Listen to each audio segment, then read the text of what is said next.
رسول اللہ صلی اللہ علیہ وآلہ وسلم نے فرمایا، جس نے اپنے غصے کو روک لیا اللہ تعالیٰ اس کی خامیوں پر پردہ ڈالے گا۔ جو آدمی اپنے غصے کا اظہار کرنے کے باوجود اسے پی گیا، اللہ تعالیٰ روز قیامت اس کے دل کو امیدوں سے بھر دے گا۔ جو اپنے بھائی کے ساتھ اس کی کوئی ضرورت پوری کرنے کے لیے اس کے ساتھ چلا، اللہ تعالیٰ اس دن اس کو ثابت قدم رکھے گا۔ جس دن قدم ڈگمگا جائیں گے اور بدخلقی اعمال کو یوں تباہ کرتی ہے جیسے سرکہ شہد میں بگاڑ پیدا کر دیتا ہے۔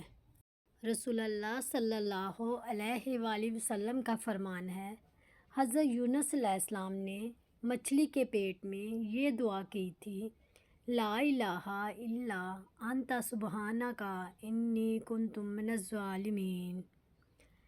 تیرے سوا کوئی عبادت کے لائق نہیں ہے، یقیناً میں ہی ظالم ہوں۔ کوئی شخص جب بھی کسی شخص کے بارے میں یہ دعا کرتا ہے تو اللہ اس کی دعا کو ضرور قبول فرماتے ہیں۔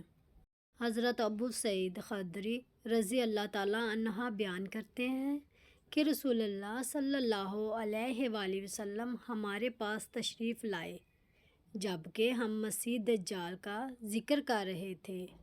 آپ نے فرمایا، کیا میں تمہیں ایسی چیز نہ بتاؤں جو میرے نزدیک تمہارے لیے مسیح دجال سے بھی زیادہ خطرناک ہے؟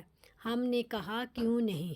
رسول اللہ صلی اللہ علیہ وآلہ وسلم نے فرمایا، چھپا ہوا شرک وہ یہ ہے کہ آدمی نماز پڑھنے کھڑا ہوتا ہے، جب اسے معلوم ہوتا ہے کہ کوئی اسے دیکھ رہا ہے تو اپنی نماز کو خوبصورت بناتا ہے۔